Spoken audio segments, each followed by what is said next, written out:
Bien, nous corrigeons le dm. On se propose de déterminer une valeur approchée à 10 puissance moins 2 près de l'intégrale i égale intégrale de 0 à 1 e à la puissance moins x divisé par 2 moins x d de x. Ok. Petit 1a, étudier les variations de la fonction f définie sur 0, 1. Donc on voit que ça correspond bien aux bornes de l'intégrale. C'est assez logique si on veut étudier f là-dessus. F de x. Et donc là, à l'intérieur, on a la fonction qu'on a ici. Alors c'est des questions très classiques. Maintenant, étudier les variations de fonctions, vous devez savoir faire ça sur le bout des doigts. Donc, est-ce que déjà f est dérivable sur l'intervalle? Alors, en haut, e puissance moins i, ça c'est dérivable sur R. Et 2 moins x, c'est dérivable sur R, sauf si x vaut 2. Parce que dans ce cas-là, en bas, ça s'annule, donc on a une division par 0 et ça ne va pas. Donc là, c'est bien divisible, c'est bien dérivable sur 0,1, et ça, c'est bien dérivable sur 0,1. Donc j'écris que f est dérivable sur 0,1 comme composé de fonctions dérivables sur 0,1. Et ensuite, on va étudier sa dérivée. Donc, f de x est égal à u de x sur v de x, avec u de x qui est égal à e à la puissance moins x, et v de x qui est égal à ce qu'on a au dénominateur, donc 2 moins x. Donc, f' de x, maintenant ces formules, on doit vraiment les connaître par cœur, c'est u' de x, v de x, moins v' de x, u de x. Le tout divisé par v de x au carré. Ok? Donc, si u de x est e moins x, bah, u' de x, quand j'ai e à la puissance u, alors le u que j'ai là, c'est pas le même u que j'ai là, mais comme on est habitué à le voir sous cette notation, je vous le mets comme ça. La dérivée de ça, c'est u' que multiplie e de u. Ok? Donc là, comme j'ai moins x, sa dérivée c'est moins 1. Donc ici, je vais me retrouver avec moins 1 que multiplie e puissance moins x. Et ça, si je simplifie un petit peu l'écriture, c'est moins e puissance moins x. Ok? Ensuite,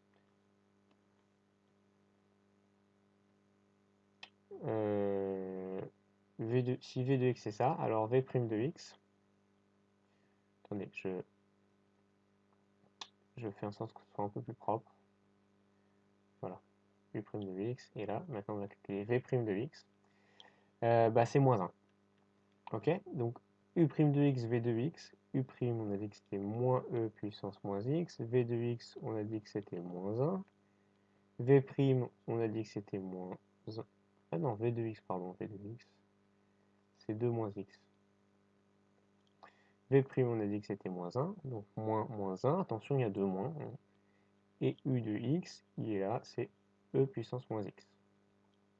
Et v de x au carré, et bien ça, c'est 2 moins x au carré. Ok, donc simplifions un petit peu l'écriture qu'on a en haut.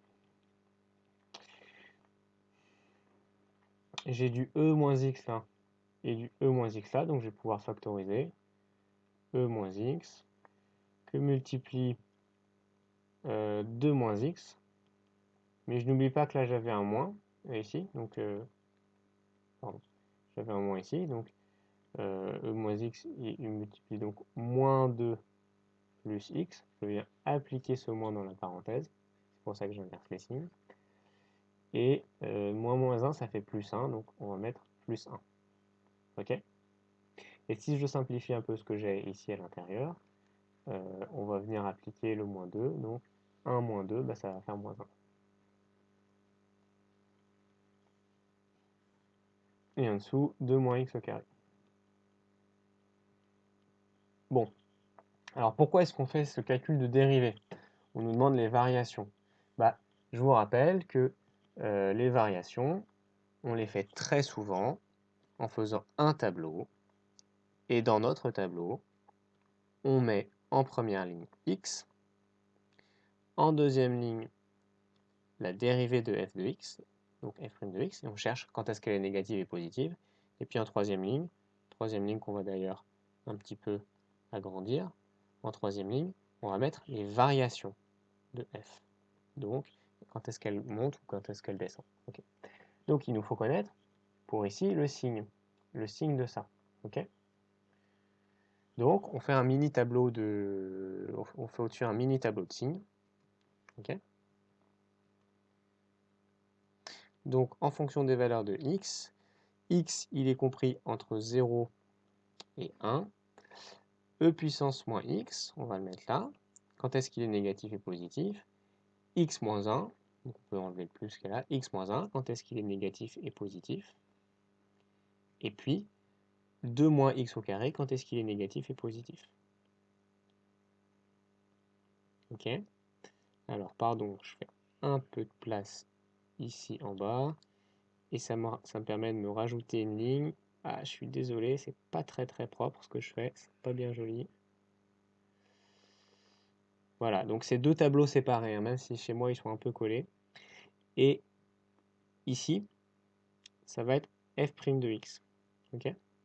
Parce que f' de x, eh ben, il dépend du signe de ça, Par exemple, si c'est négatif et positif, moins par plus, bah, tout ça, ça va être négatif. Et puis, il dépend du signe de ça. Et on applique la règle des signes. Okay. Donc, e puissance moins x, c'est toujours positif. Il n'y a pas à se poser de question. X moins 1, bah, c'est toujours positif quand x est compris entre 0 et 1. Et 2 moins x au carré, c'est aussi toujours positif, parce que c'est un carré, et les carrés sont toujours positifs. Oups, excusez-moi, je viens de voir que j'ai oublié d'appuyer sur le bouton enregistrer. Donc, peut-être que je vais redire des choses que j'ai déjà dit, je me souviens plus où je m'étais arrêté. On cherche le signe de la dérivée de f' de x. Pourquoi? Parce que ça va nous permettre de remplir ce tableau, ici en bas, en fonction de x, quand est-ce que f' de x est positive et quand est-ce qu'elle est négative. Et ça va nous permettre ensuite de trouver les variations, quand est-ce que f de x est croissante et décroissante. Pour trouver le signe de f' de x, on fait un tableau de signes. Dans le tableau de signes, je vais regarder quand est-ce que ça c'est positif ou négatif, quand est-ce que ça c'est positif ou négatif, quand est-ce que ça c'est positif ou négatif. On a dit que e puissance moins x, toujours positif, hein, c'est une propriété des exponentielles. X moins 1, toujours négatif. Alors, j'avais mis que c'était positif, et puis en fait, c'était une gaffe. J'ai corrigé et j'ai dit que c'était négatif. Je ne sais pas si vous avez eu la justification, mais pourquoi c'est négatif? Parce que x, il est compris entre 0 et 1, ça c'est l'énoncé qui nous dit, et donc il peut valoir par exemple 0,1, 0,5, 0,9. Donc ensuite, quand je vais faire x moins 1, je vais avoir 0,1 moins 1, 0,5 moins 1, 0,9 moins 1. Et on voit bien que tous ces nombres, ils sont négatifs. Donc x moins 1, toujours négatif. Et 2 moins x au carré, j'ai oublié les parenthèses, le tout au carré, c'est toujours positif parce qu'un carré c'est toujours positif. Okay. Donc on applique la règle des signes. Plus et moins ensemble, ça fait négatif. Okay. Et donc un négatif avec un plus, ça fait un négatif. Donc f' de x est toujours négatif. Et puis on pourrait, pour être un peu plus rigoureux, préciser que ici x moins 1 s'annule en 1. Et donc ici il va s'annuler. Donc f' de x, entre 0 et 1, toujours positif, donc là ça s'annule, et donc ça veut dire que f de x est croissant. Pardon, oh là là, je suis pas concentré. C'est négatif, bon d'un autre côté il est 23h au moment où je suis en train d'enregistrer cette vidéo, donc j'ai des excuses. Alors, donc il est négatif, du coup f de x est décroissant. Donc maintenant il ne nous reste plus qu'à calculer ici f de 0. Hein. N'oubliez pas, quand on vous demande les variations, il faut mettre les extrémums, hein, en principe, c'est quand même mieux de le faire. Et là, f de 1. Okay. Donc f de 0, comme f de x c'est ça, f de 0, ça vaut e puissance moins 0 sur 2 moins 0. Okay. E puissance moins 0, c'est e puissance 0, donc ça fait 1 sur 2. 1 demi. Et f de 1, c'est e à la puissance moins 1 sur 2 moins 1. Okay. Donc e à la puissance moins 1, 1 sur E, ok? Et 2 moins 1, c'est 1, ok? Donc ça fait 1 sur E. Et donc f de 1, c'est 1 sur E. Donc on va de 1,5 à 1 sur E. Nous avons donc répondu à la question A. Ok. Maintenant, nous traitons la question B.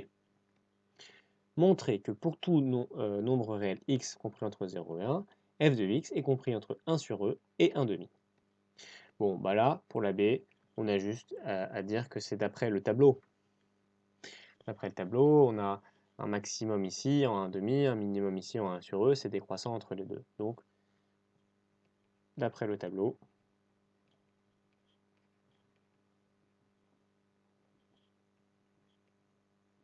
de variation, on a bien f de x compris entre 1 sur E et 1,5. Et nous avons traité, oula, qu'est-ce qui se passe? La question B.